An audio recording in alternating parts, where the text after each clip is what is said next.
Damos inicio a este nuestro retiro del mes de septiembre que he querido titular Secretos para tiempos difíciles.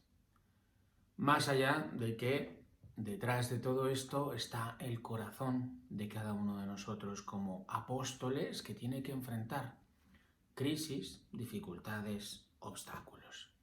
Y creo que nos viene muy bien hacer una pausa a la mitad del año donde ya estamos expuestos al cansancio, a la incertidumbre de toda la pandemia, a los encierros, a la situación social, política del país, porque siempre hay situaciones que nos cuestan, que requieren esfuerzo, lucha en nuestra vida.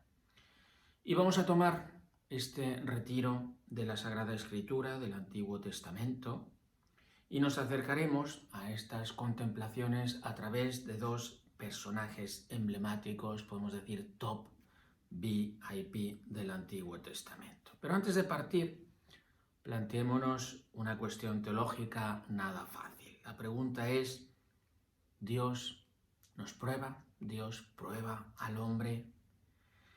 La Biblia nos ofrece soluciones contradictorias. En el libro de Santiago, capítulo 1, versículos 12 al 14, leemos: Feliz el hombre que soporta la prueba, superada la prueba recibirá la corona de la vida que ha prometido el Señor a los que le aman. Ninguno cuando sea probado diga, es Dios quien me prueba, porque Dios ni es probado por el mal, ni prueba a nadie.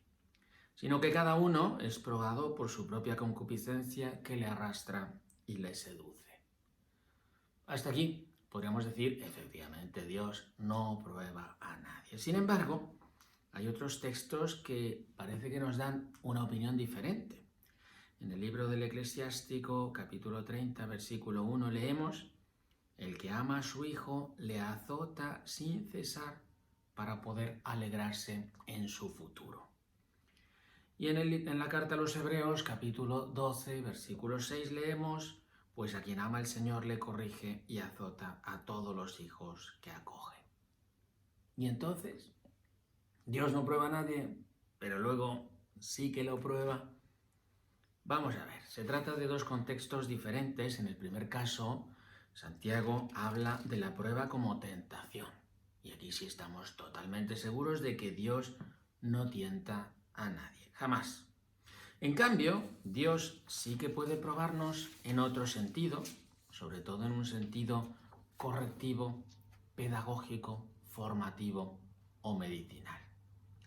Bueno, pues en esta primera meditación nos vamos a detener en un gran personaje llamado Noé.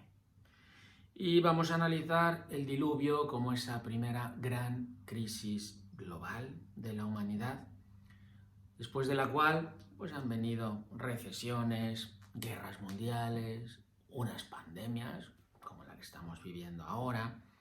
Hoy más que nunca vivimos en un mundo globalizado. Detengámonos en primer lugar para ver quién era Noé. No tenemos demasiados datos sobre él.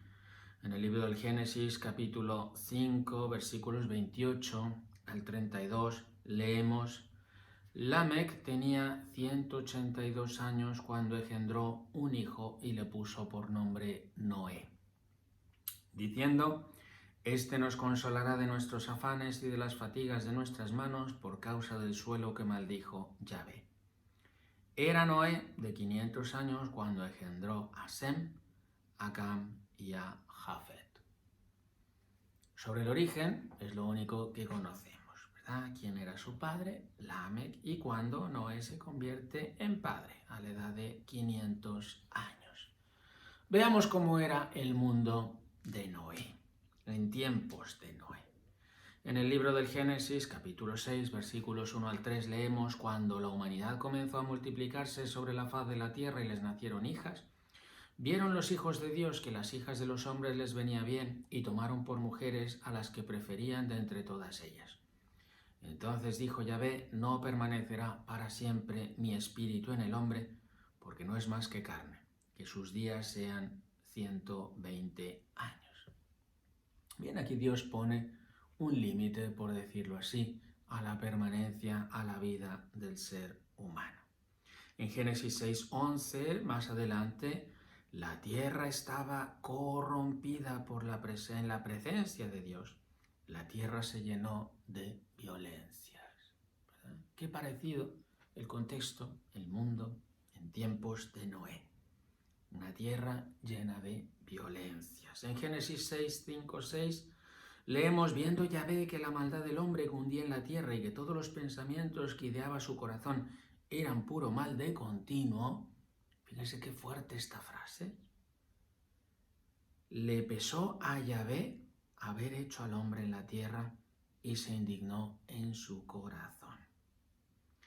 De una perversión moral, como la que se nos definía antes, se pasa a la perversión del corazón. Y la situación más triste, lo que nos sorprende, nos golpea, es que Dios se arrepiente de haber hecho al hombre. ¡Qué fuerte! Por primera vez en la historia, ese proyecto de Dios parece que ha fallado. Parece que Dios ha fracasado.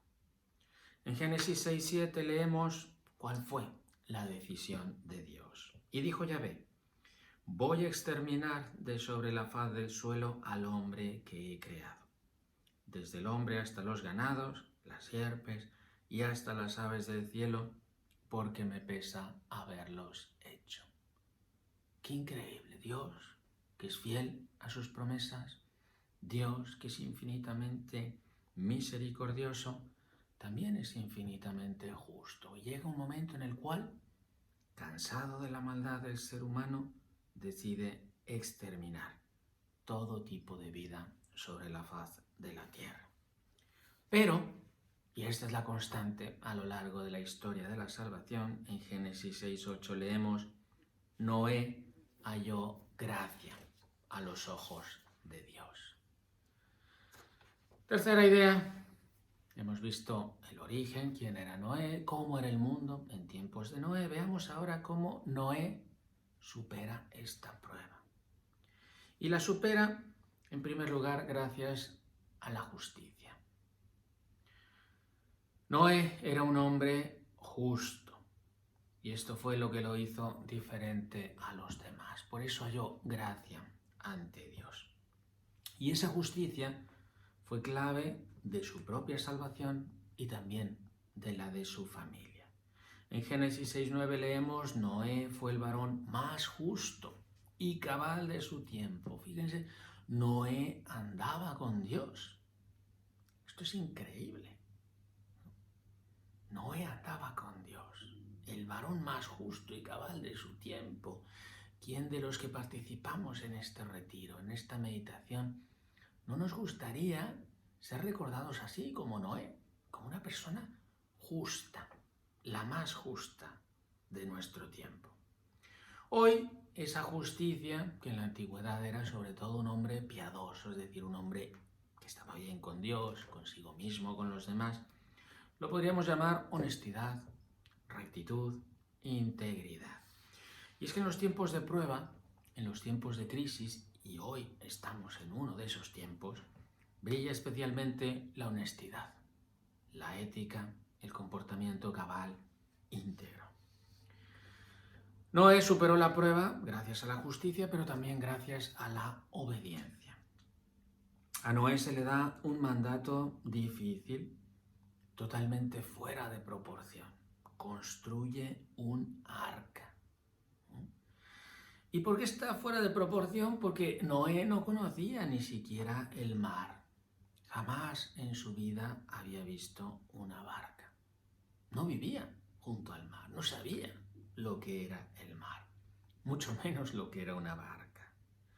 Pero además en Génesis 7, versículo 6 leemos: Noé contaba con 600 años, es decir, no era un chaval, no era un crío que tenía toda la fuerza, el ánimo, el entusiasmo para lanzarse a nuevos proyectos.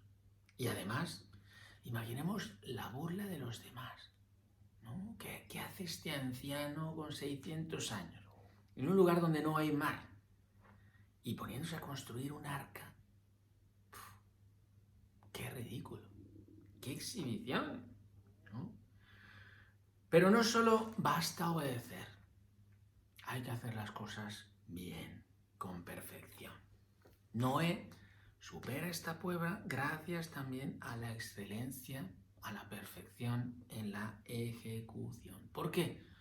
Porque Noé recibió instrucciones muy precisas. Si nos detenemos en el texto, leeremos que Dios le dice cómo debe ser exactamente el arca, qué debe contener, de cuántos metros debía ser, etcétera, etcétera. Y si el arca fallaba, estaba en riesgo el único resto de la humanidad y de las demás criaturas vivas. Es decir, si Noé hubiera construido el arca de cualquier manera, no con perfección, con excelencia, probablemente ni tú ni yo estaríamos aquí. No tendríamos este retiro. No habría habido más. Noé no sabía construir una nave marítima y sin embargo aprendió sobre la marcha. Porque fue dócil, porque fue obediente, fue fiel a las indicaciones que Dios le dio. ¿Cuántas veces nosotros ponemos como excusa el yo no sé? Es que no soy experto, es que nunca lo he hecho, etcétera, etcétera. Bueno, lo ideal sería, sí, que supiéramos, que tuviéramos algo de experiencia, etcétera, pero muchas veces Dios nos pide que confiemos en Él y que vayamos aprendiendo sobre la marcha. Pero además, Noé tiene que hacer un proyecto de manera ágil, con una ejecución ágil, rápida, porque el tiempo del diluvio estaba ya fijado. Es decir, no podía esperar. La fecha en que comenzaría era la que era. Y por tanto, los plazos eran muy estrechos, estrictos. Pero una vez que Noé obedece, ejecuta la orden de Yahvé con perfección, con excelencia, todavía tiene que ejercitarse en otra virtud, que es la paciencia. La narración nos evidencia la enorme paciencia de Noé. En Génesis 7, versículos 11 al 12 leemos: el año 600 de la vida de Noé, el mes segundo, el día 17 del mes. En ese día saltaron todas las fuentes del gran abismo y las compuertas del cielo se abrieron y estuvo descargando la lluvia sobre la tierra 40 días y 40 noches. Imaginemos el contexto.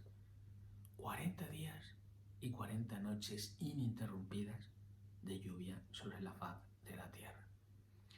Nosotros leemos el texto y lo sabemos, pero Noé no. ¿Cuándo iba a parar? ¿Cuánto duraría aquel diluvio? Bueno, 40 días y 40 noches. Termina de llover en Génesis 8:24 y leemos: las aguas inundaron la tierra por espacio de 150 días. Ya llovió 40 días y 40 noches y ahora el nivel del agua permanece 150 días. Al cabo de esos 150 días posteriores, Noé deja pasar otros 40 días, abre la ventana que había hecho en el arca y suelta un cuervo que sale, regresa, hasta que finalmente se secaron las aguas sobre la tierra. Después de ello, en Génesis 8, versículo 10, leemos: aún esperó otros 7 días. Había soltado el cuervo, ahora suelta una paloma fuera del arca. Y después de esos primeros 7 días, espera otros 7 días, suelta nuevamente la paloma y esta vez ya no volvió donde él. Génesis 8:12. Y finalmente, en Génesis 8, 13, 16 leemos: el año 601 de la vida de Noé, el día primero del primer mes, se secaron las aguas de encima de la tierra. Noé retiró la cubierta del agua, miró y he aquí que estaba seca la superficie del suelo. En el segundo mes, el día 27 del mes, quedó seca la tierra. Habló entonces Dios a Noé en estos términos: sal del arca tú y contigo tu mujer, tus hijos y las mujeres de tus hijos. ¡Cuánta paciencia! Esperar el diluvio, esperar que bajaran un poco las aguas, esperar que hubiera tierra firme, seca. Primero suelta un cuervo, luego la paloma, una y otra vez, y luego esperar la indicación de Yahvé. Ahora sí, sal del arca, tú, contigo tu mujer, tus hijos y las mujeres de tus hijos. ¡Cuánta paciencia necesitamos en nuestra vida cotidiana, en nuestra vida ordinaria, sencilla, en lo de todos los días! Paciencia. Contrario a la impaciencia, que en tiempos de dificultad, de crisis, de prueba, es mala consejera. Nos puede llevar a tomar decisiones precipitadas con efectos que luego pueden ser totalmente desastrosos. Hay que esperar a que mengüen las aguas, a que se serenen las aguas y podamos ver con mayor claridad hacia dónde ir, qué hacer, qué decisiones tomar. No te dejes nunca llevar por la impaciencia. Sé paciente, espera el momento. Los tiempos de Dios son perfectos. Nunca lo dudes. Conclusión. Tenemos delante de nosotros a un hombre que ha sorteado esa primera gran crisis global de la humanidad. Y al igual que entonces, toda crisis tiene su origen en la malicia del hombre. ¿Verdad? Este es un dato constante de cualquier crisis, social, política, económica, sanitaria e incluso natural. El abuso por parte de uno o varios hombres en el uso mal hecho de nuestra libertad. Y ante un panorama así, ¿de dónde puede venir la solución, el cambio, el corazón de un apóstol? Pues de hombres y mujeres justos, honestos, eficientes y pacientes. Hoy Noé nos enseña cuál es el camino para afrontar de una manera elegante cualquier crisis, cualquier situación difícil a nivel mundial, global o en la propia vida, en nuestro entorno familiar, de amistades, profesional. Contemplemos el ejemplo de Noé y aprendamos esas lecciones que nos deja para también nosotros, ejemplo suyo, ser capaces de superar cualquier crisis, situación difícil en nuestras vidas. Aprovechemos este rato de reflexión y de meditación personal para encontrarnos con Jesús.